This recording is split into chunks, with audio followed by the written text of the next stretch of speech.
யோவான் 15 அதிகாரம் 5 நானே திராட்சை செடி, நீங்கள் கொடிகள். ஒருவன் என்னிலும் நான் அவனிலும் நிலைத்திருந்தால் அவன் மிகுந்த கனிகளை கொடுப்பான். என்னை அல்லாமல் உங்களால் ஒன்றும் செய்யக்கூடாது. யோவான் 15 அதிகாரம் 5 யோவான் 15 அதிகாரம் 5 நானே திராட்சை செடி, நீங்கள் கொடிகள்.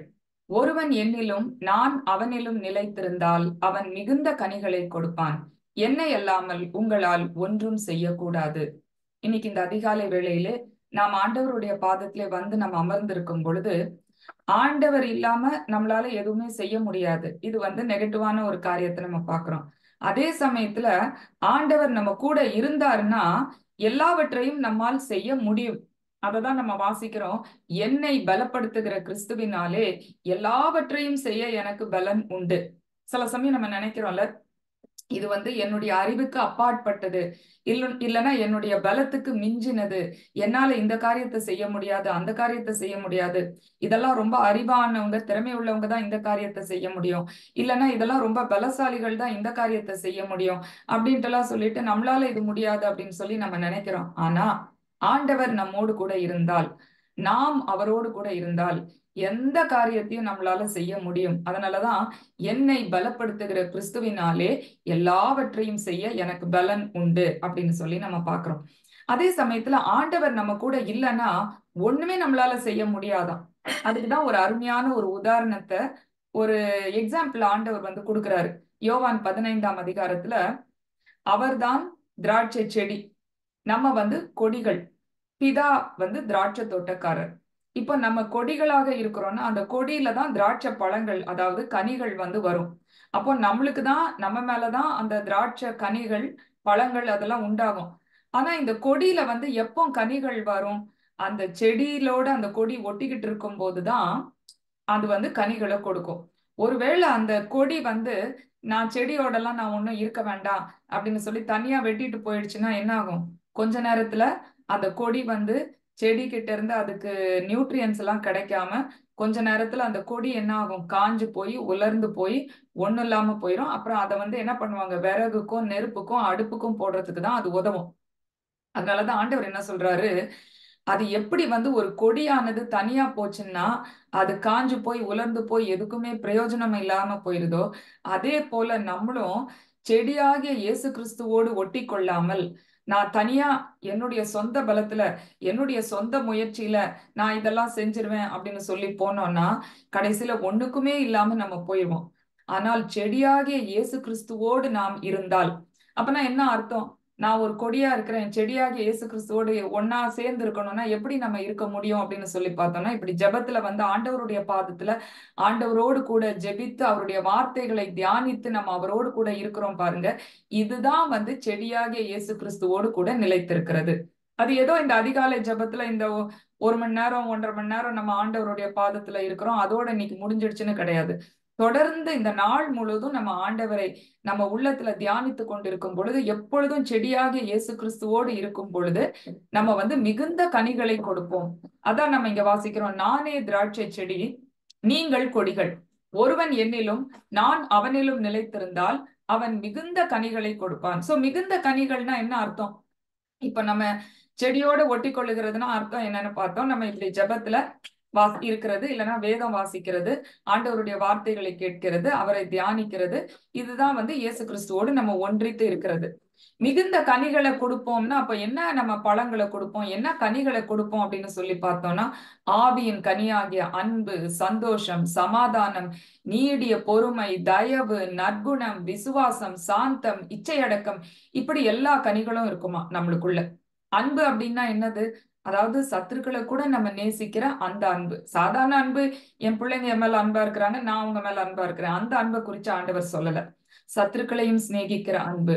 அன்பு, சந்தோஷம். சந்தோஷம்னா என்ன? சந்தோஷம்.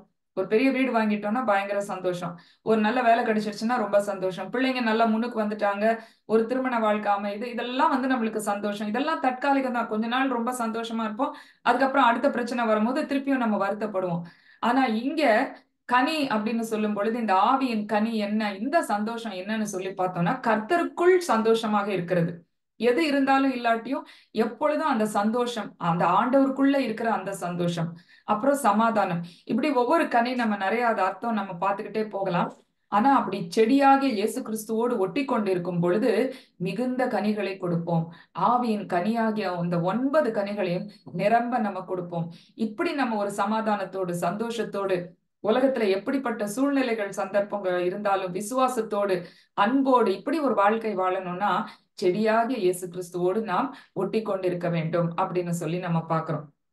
அப்போ இந்த யோவான் 9ஆம் அதிகாரத்துல நம்ம வாசிக்கிறோம். அதாவது ஒருவன் கிறிஸ்துவனுடைய நம்ம வாசிக்கிறோம். நம்ம வந்து அந்த யோவான் 9ஆம் அதிகாரத்துல ஒரு பிறவி குருடன் ஒருத்தன் இருக்கிறான். சோ அந்த பிறவி குருடன் எப்படி இருக்கிறான் அப்படின்னு சொல்லி பார்த்தோம்னா, இயேசு கிறிஸ்து அவனுடைய கண்களை திறக்கும் போது அவன் இந்த வார்த்தைகளை தான் சொல்றான். ஆண்டவர் பிதாவானவர் கூட இல்லைன்னா இயேசு கிறிஸ்துவால இந்த காரியத்தை செய்ய முடியாது அப்படின்னு சொல்லி பார்க்கிறோம். மத்தேயுல இயேசுசாமி ஒரு காரியத்தை சொல்றாரு. அதாவது ஒரு விதைக்கிறவன் ஒருவன் விதைக்க புறப்படுகிறானா. அப்போ அவன் விதை இது ஒரு உவமையா ஒரு கதையா சொல்லுகிறார். எதுக்காக இந்த கதையை சொல்லுகிறாருன்னா ஒரு ஆவிக்குரிய சத்தியத்தை நமக்கு விளக்கி காட்டுவதற்காக. சோ சில விதை வழி அருகே விழுந்து விடுகிறது, சில விதை முள்ளுள்ள இடங்களிலே விழுகிறது, சில விதை கட்பாறையின் மேல் விழுகிறது, சில விதை நல்ல நிலத்துல விழுகிறது. சோ நல்ல நிலத்துல விழுகிற விதை தான் பெஸ்ட் அவுட்கம் வரும், 30, 60, 100 பலன் தருகிறது அப்படின்னு சொல்லி நம்ம பாக்குறோம்.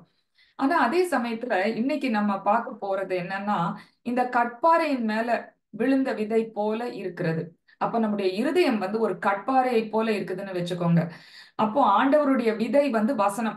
அந்த வசனம் நம்ம மேல இப்போ ஒரு கட்பாறையில ஒரு விதை விழுந்துச்சுன்னா என்ன ஆகுமா? ஏசாமி சொல்றாரு, அது இம்மிடியட்டா ஆழம் இல்லாததுனால இம்மிடியட்டா வேர் பிடிச்சு இம்மிடியட்டா செடி வளர ஆரம்பிச்சிருமா. அதே போல நம்மளுடைய இருதயம் ஒரு கட்பாறையை போல இருந்துச்சுன்னா, இப்படி ஆண்டவருடைய வசனத்தை நம்ம கேட்கும் பொழுது உடனடியாக அந்த வசனத்தை ஏற்றுக்கொள்ளுவோமா, சந்தோஷமாக ஏற்றுக்கொள்ளுவோமா. ஆனா அந்த கட்பாறையின் மேல எப்படி ஒரு விதை விழுந்துச்சுன்னா இமிடியட்டா ஒரு செடி முளைச்சு எழும்புதோ, ஆனா கொஞ்ச நேரத்துல வெயில் ஏறின உடனே என்ன ஆகுதான், அந்த செடி தீஞ்சு போயிருமா. அதே போல ஆழமாக நம்ம வசனத்தை ஏற்றுக்கொள்ளாமல் சும்மா ஒரு இமோஷனலா சொன்ன உடனே ஒரு சந்தோஷமாயி நான் ஏசாமியை நான் ஏத்துக்கிட்டேன், எனக்கு அப்படி இருக்கும் இப்படி இருக்கும் அப்படின்னு சொல்லி ரொம்ப சந்தோஷமா ஏற்றுக்கொள்ளுகிறோம்.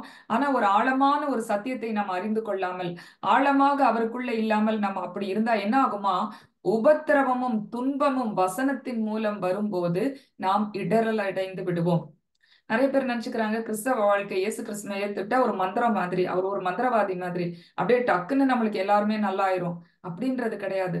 வசனத்தை ஏற்றுக்கொள்ளுகிறதுனால நம்முடைய வாழ்க்கையிலே உபத்திரவங்கள் வரலாம், துன்பங்கள் வரலாம். ஆனால் அந்த சத்தியத்தை நம்ம ஆழமாக நம்ம அறிந்திருக்கும் பொழுது இந்த உபத்திரவம் இந்த துன்பம் எல்லாம் ஆண்டவர் கடைசியில நமக்கு விசேஷித்த விதமாக நன்மையாக இன்பமாக ஆண்டவர் மாற்றுவார். மற்றவங்களுக்கெல்லாம் உபத்திரவமாவே முடியும், துன்பம் துன்பமாகவே முடிஞ்சு போயிடும். ஆனா அந்த எண்ட் பாயிண்ட் அந்த முடிவை தான் நம்ம பார்க்கணும்.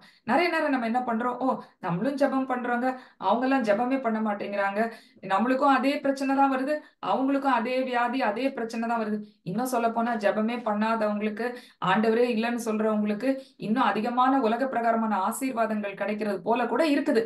அதனால நம்ம ரொம்ப மனசு சோர்ந்து போயிடும். அப்பனா கட்பாறையின் மேல விதைக்கப்பட்ட விதை போல நம்ம இருக்கிறோம். அப்ப நல்ல நிலத்துல விதைக்கிற விதை மாதிரி நம்முடைய இருதயம் ஆழமாக இருந்தால்தான் வேர் பற்றி செடியாகிய நாம் கொடியாகிய நாம் அந்த செடியோடு கூட ஒட்டி கொண்டு இருக்க முடியும்.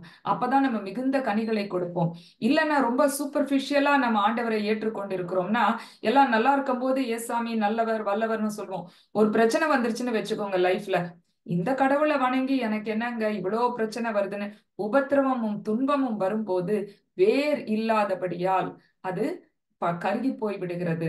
அதனால உபத்திரவம் துன்பம் வரும்போது நம்ம என்ன பண்றோம், வசனத்தை விட்டுட்டு நம்ம ஓடி போயிடுறோம். அதனால இன்னைக்கு நம்ம என்னதான் உபத்திரம் வந்தாலும், என்னதான் துன்பம் வந்தாலும் செடியாகிய இயேசு கிறிஸ்துவோடு நான் ஒட்டி கொண்டிருக்க வேண்டும். அப்பதான் நம்ம என்ன பண்ண முடியும்? மிகுந்த கனிகளை கொடுக்க முடியும். அதனாலதான் தொடர்ந்து அதுல வாசிக்கிறோம், நீங்கள் என்னிலும் என் வார்த்தைகள் உங்களிலும் நிலைத்திருந்தால் நீங்கள் வேண்டிக் கொள்வது எதுவோ அது உங்களுக்கு கிடைக்கும். இப்போ நம்ம எல்லாருக்கும் நிறைய பிரேயர் ரிக்வெஸ்ட் இருக்கு, நிறைய ஜெப குறிப்புகள் இருக்கு. சிலதை வந்து நம்ம வெளியில சொல்லலாம், சிலதை வெளியில சொல்லக்கூட முடியாது. அப்படி அநேக ஜெப குறிப்புகள் நம்மளுக்கு இருக்குது. ஆனா நீங்கள் என்னிலும் என் வார்த்தைகள் உங்களிலும் நிலைத்திருந்தால் நீங்கள் வேண்டிக் கொள்வது எதுவோ அது உங்களுக்கு கொடுக்கப்படும். இன்னைக்கு ஆண்டவரோடு நம்ம நிலைத்திருக்கிறோமா? அவரோடு நம்ம ஐக்கியமாக இருக்கிறோமா? இந்த ஜெபத்துல நம்ம தொடர்ந்து பங்கு பெற்று கொண்டிருக்கிறோமா? அப்போ நம்ம என்ன கடவுள்கிட்ட கேட்கிறோமோ ஆண்டவர் வந்து அதுக்கு பதில் தருவாராம். ஆனா அப்படி அவர் நம்ம வாழ்க்கையில இல்லாம நம்ம சொந்தமா நம்ம காரியத்தை செய்யணும்னு நம்ம நினைச்சோம்னா, என்னை அல்லாமல் உங்களால் ஒன்றுமே செய்யக்கூடாது அப்படின்னு சொல்றாரு.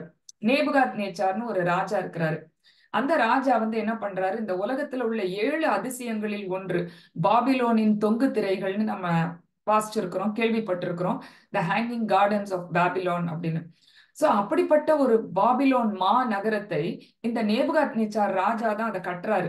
அதை கட்டிட்டு அவர் என்ன சொல்றாருன்னு நம்ம பாக்குறோம். தானியேல் 4ஆம் அதிகாரம் 30ஆம் வசனத்துல, இது என் வல்லமையின் பராக்கிரமத்தினால் என் மகிமை பிரதாபத்திற்கென்று நான் கட்டின மகா பாபிலோன் அல்லவா அப்படின்னு சொல்றாரு. அவன் வந்து பயங்கர ஒரு பவர்ஃபுல் கிங். அதனால அவன் என்ன சொல்றான், என்னுடைய வல்லமையினால என்னுடைய மகிமைக்கென்று நான் கட்டின, அதாவது இதுல கடவுளுக்கும் அதுக்கும் சம்பந்தமே கிடையாது. எல்லாமே நான் பண்ணேன் அப்படின்னு சொல்றான். நிறைய பேர் சொல்றாங்க பாருங்க, செய்யும் தொழிலே தெய்வம், என் கையில பலன் இருக்குது, நான் உழைக்கிறேன். அந்த பலனை கொடுக்கறது யாரு? அது நம்ம ஒரு நிமிஷம் நம்ம யோசிச்சு பார்க்க மாட்டேங்கிறோம். அடுத்த செகண்ட் இன்னைக்கு நம்ம நின்னுட்டு இருக்கிறோம், அடுத்த செகண்ட் வந்து சிலர்லாம் படுத்த படுக்கை ஆயிடுறாங்க. ஒரே நிமிஷத்துல என்னென்னலாமோ வியாதி வருகிறது. அப்போ எல்லாமே ஆண்டவர் தான், அவர் இல்லாம நம்மளால ஒண்ணுமே செய்ய முடியாது அப்படின்றதை நாம் உணர வேண்டும். இந்த நேபுகாத் நேச்சார் ராஜா என்னுடைய ஸ்ட்ரென்த்னால, என்னுடைய பலத்தினால, என்னுடைய பணத்தினால நான் இப்படி இதை கட்டினேன், அப்படி பண்ணேன் அப்படின்னு சொல்றான். இந்த வார்த்தைகள் அவன் வாயில் இருக்கும் போதே கர்த்தர் அவனை அடித்தார், அவன் மாட்டை போல புல்லை மேய்ந்தான் அப்படின்னு சொல்லி பாக்குறோம். அதனால இன்னைக்கு, ஆண்டவரே நீர் இல்லாமல் என்னால எதுவுமே செய்ய முடியாது ஆண்டவரே, உம்மால் எல்லாம் கூடும், மனுஷனால இது கூடாததுதான். சிலர் சொல்லுவாங்க, சில டாக்டர் சொல்லுவாங்க, அந்த கடவுளே வந்த நாங்க எல்லாம் ஒண்ணுமே பண்ண முடியாதுங்க, கடவுள் தான் உங்களை காப்பாத்தணும்னு சொல்லிடுவாங்க. இன்னும் சிலர் சொல்லுவாங்க, அந்த கடவுளே வந்தா கூட இதெல்லாம் சரிப்படுத்த முடியாது அப்படின்ட்டு எல்லாம் சொல்லுவாங்க. ஆனா ஆண்டவரால் மாத்திரம்தான் முடியும். உம்மால் கூடாதது ஒன்றுமில்லை, மனுஷனால் இது கூடாததுதான், ஆனால் தேவனால் எல்லாம் கூடும். யோசேப்புன்னு ஒரு வாலிபன் இருக்கிறான். அவனை வந்து என்ன பண்றாங்க, அவன் சகோதரர் எல்லாம் அவன் மேல பொறாமைப்பட்டு அவனை சிறைச்சாலையில தள்ளி விட்டுறாங்க. அதுக்கப்புறம் அவன் வந்து நம்மளுக்கு அந்த இதெல்லாம் சம்பவம் எல்லாம் தெரியும். அவன் கடைசியில எகிப்துக்கு அதிகாரியாக உயர்த்தப்படுகிறான். அந்த சிறைச்சாலையில இருந்து அவன் ஒரு நல்ல பேர் எடுத்து வெளியில வரான். அவனை வந்து எகிப்துக்கே அதிகாரியாக உயர்த்துகிறார்கள்.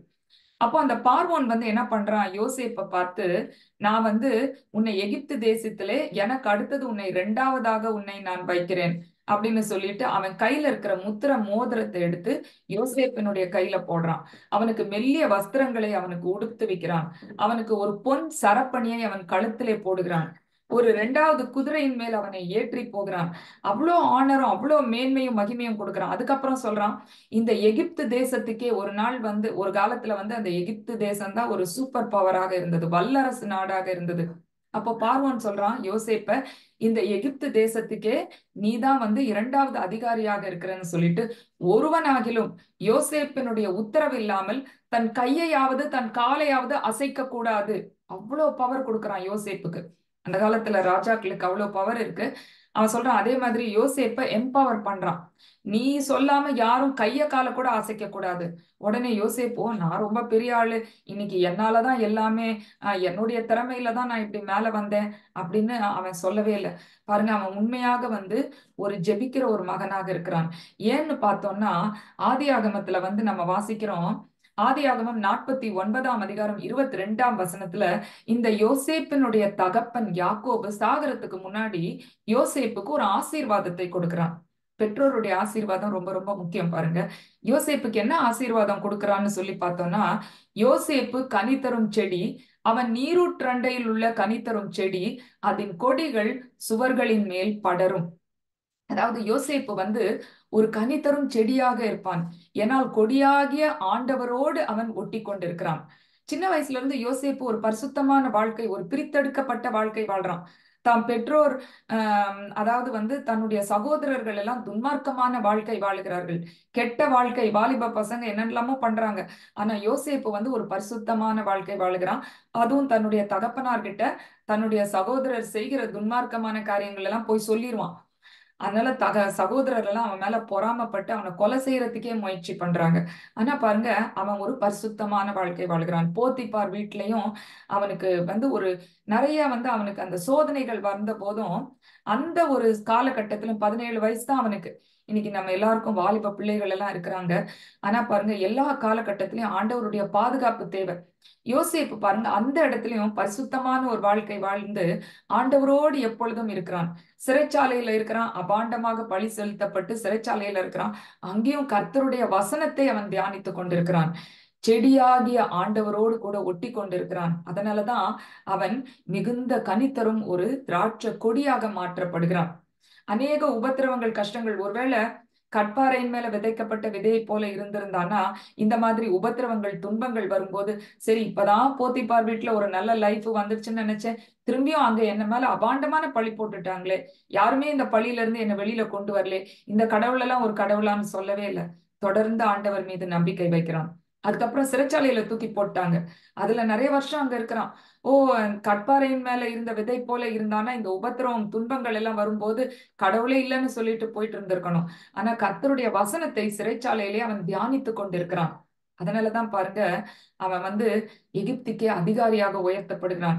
யாருமே தான் கைய கால கூட அசைக்க முடியாது யோசேப்பினுடைய உத்தரவு இல்லாமல்னு சொல்லி அந்த பார்வோன் ராஜா உத்தரவு கொடுக்கிறான். அப்ப கூட யோசேப்பு ஓ, இதெல்லாம் என்னாலதான் வந்துச்சு அப்படின்னு சொல்லி அவன் நினைக்கல. அவனுக்கு எல்லாமே தெரியும், இது ஆண்டவர் கொடுக்கிற ஒரு ஆசீர்வாதம் தான். என்னை அல்லாமல் உங்களால் ஒன்றும் செய்யக்கூடாது. அதே சமயத்துல ஆண்டவர் நம்மோடு கூட இருக்கும் பொழுது நம்மால் எல்லாவற்றையும் செய்ய முடியும்.